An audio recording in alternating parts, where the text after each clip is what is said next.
Bonjour à tous. Aujourd'hui sur Pharmacologique, on va parler d'une maladie très répandue, surtout chez les personnes âgées, l'arthrose. Vous connaissez sûrement quelqu'un dans votre entourage qui en souffre. Mais savez-vous vraiment ce que c'est? Comment ça se manifeste et comment on peut la traiter? C'est ce qu'on va découvrir ensemble dans cette petite capsule. Allez, c'est parti. Qu'est-ce que l'arthrose? L'arthrose est une maladie dégénérative, c'est-à-dire progressive et irréversible, qui touche les articulations. Elle se caractérise par une dégradation du cartilage. Ah, le cartilage. Parenthèse, please.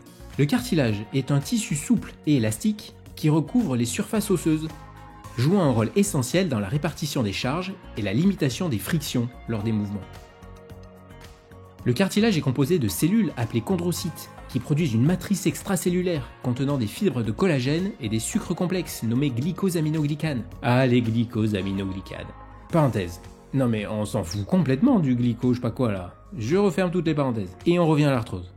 Quand le cartilage s'use, il s'amincit et les os finissent par frotter directement, provoquant douleur, raideur, perte de mobilité.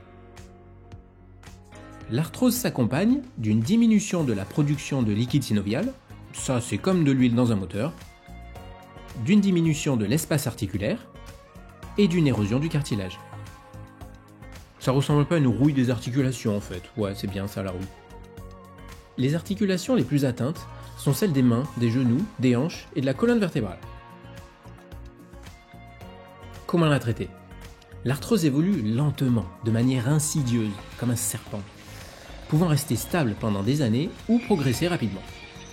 Ce n'est pas une maladie inflammatoire, mais les anti-inflammatoires sont souvent couramment utilisés pour soulager les douleurs liées à l'arthrose. Donc là, je balance le lien sur les INS, bam, voilà, merveilleuse machine qu'est YouTube. Bon, ça, je devrais peut-être pas le dire. C'est pas grave. Il y a aussi les antidouleurs, les infiltrations de corticoïdes ou d'acide hyaluronique. Je pense qu'on les verra dans une autre vidéo, celle-ci. Heureusement pour nous, il existe des compléments alimentaires qui peuvent prévenir cette rouille des articulations, qui est, avouons-le, méga lourde. Parmi elles, la glucosamine, la chondroïtine et le MSM sont particulièrement intéressantes. La glucosamine d'abord, c'est un composé naturel présent dans le cartilage des articulations. Elle joue un rôle essentiel dans la formation et la réparation du cartilage. La chondroïtine est un autre composé naturel présent dans le cartilage, et elle aide à maintenir son élasticité et sa souplesse. Le MSM, alors si vous voulez vraiment savoir, c'est méthylsulfonylméthal, mais oui, on s'en fout aussi, est un composé organique naturel avec des propriétés anti-inflammatoires et antioxydantes. Ces trois composés peuvent être pris séparément ou en combinaison pour maximiser leurs effets. Je précise, ces traitements ne guérissent évidemment pas l'arthrose, car ils ne refont pas le cartilage, mais ils améliorent la qualité de vie, et c'est déjà pas mal, car ils diminuent la fréquence des crises, leur intensité, en améliorant la souplesse. Oui madame. L'arthrose, on l'a vu, est une maladie invalidante, mais avec un suivi médical et en adoptant les bons gestes, il est possible d'en atténuer les effets. N'hésitez pas à consulter un professionnel de santé si vous ressentez des douleurs articulaires persistantes.